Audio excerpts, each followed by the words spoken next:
My papa said, "You can't be an actress in Albuquerque. Go. You can visit, but you can never live here again." Now, when Papa decided to be an artist, he went for it. This was Papa's way of guaranteeing I go for it. Mama adds, "Besides, you're killing me." Kicked out at 18, a one-way ticket to LA, away from them. I was raised by New York wolves who were transplanted to Albuquerque and fought every day. Mama often violently attacked Papa, threatening divorce. He removed himself, never hitting her, compassionate to her mental instability. After a ceasefire, she'd stick her tongue in his ear, kissing it voraciously, insisting forgiveness. They had the honor of belonging to each other, anchored in defective love, giving defective love to me. Exhausted by her moods, they had limited energy to raise me. I coped putting up a cold wall to hide behind, figuring out what to do. Papa unknowingly praised me for that wall. "You're self-sufficient, like your papa." I saw good in these dysfunctional people. I adapted to their behavior, intent on navigating what I needed. That's how I survived. Living in Echo Park was shocking.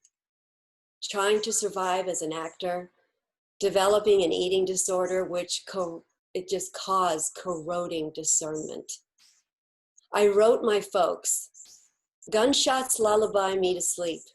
Instead of spray painting graffiti, they use piss. Love, Hanala. Papa phoned. "Call my cousin. Maybe he'll help." Cousin invited me to Disneyland.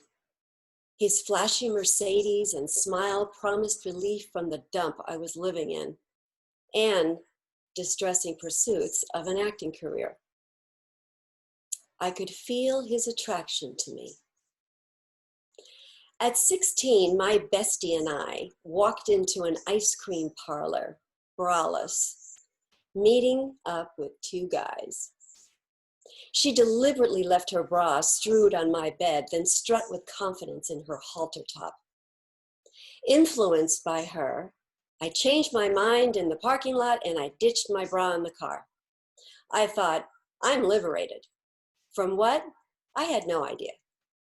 Also, I wasn't going to be oppressed. From what? I had no idea. I absorbed rather than applied independent thinking to the uproar of women's causes surrounding me. Anywho, walking in with our tiny, perky, bouncing titties, guy number one enthusiastically mouthed, "Oh, wow," both motivated to make a beeline towards us. I was taken aback by the magnetic charge we possessed. These boys were heat-seeking missiles, and we brought the heat. I commanded a sexual outcome which scared me. I quickly thought this through and stopped the wrong message. Splashing cold reality on this situation, I immediately changed the coordinates. They were greeted with brief, chummy hugs. But this was Papa's 60-year-old cousin. I believed his respect for Papa was insurance against coming on to me. The water slide in Pirates of the Caribbean, that ride freaked me out. Clutching his arm desperately, I explained, I get scared when there are fast, sudden motions. He looked worried for me, something Papa never showed. Sharing an ice cream, cousin marveled, "You're childlike, yet you're a woman." The ride home from Disneyland, cousin took an interest in my career. "You have a great ass. Who's ever hiring, let them think they can get some of that ass." He laughed. I laughed too, acting mature. I couldn't upload maturity. He continued, "My publisher knows the producers of Barnaby Jones. I'll call him." Thanking cousin with a kiss to his cheek, he probed, "You're sweet. I wonder if your lips taste sweet." I tittered and gave a quick peck. Kissing once signaled romance. Lana Turner introduced me to the closed-mouth steamy kiss. I reenacted that kiss at 11.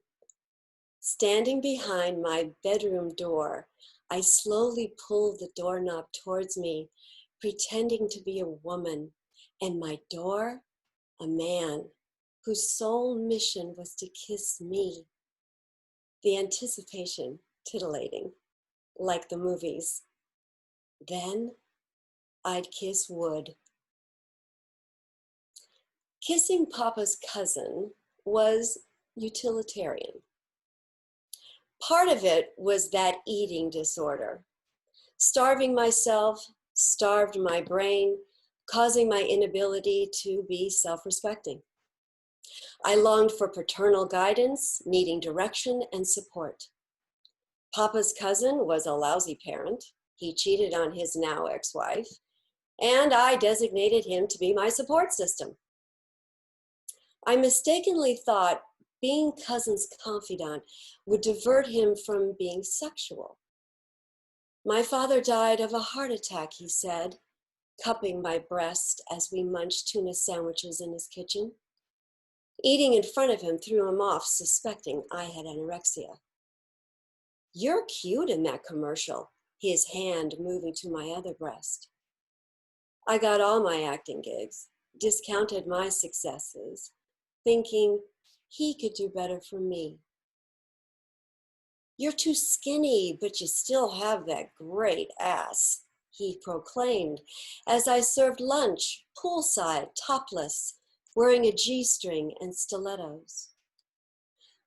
According to popular TV shows, I was a modern woman, financially independent, witty, carefree, and alluring. He stood naked in the pool, exclaiming, "You're causing this. Look." Together, we watched his cock grow its heart on. We never fucked. His sweet son, and I did. Cousin baited me. "It's too weird for us to fuck since you're my cousin's daughter, right?" Relieved, I agreed. He nonchalantly says he thinks of me while he's fucking his girlfriend. Then lights up from a bright idea. "My son's coming out to visit. Maybe you two get together? I'll live vicariously through him." He was successful, which made me feel secure, and I made him feel young. I wasn't promiscuous because society said I could fuck anyone I wanted.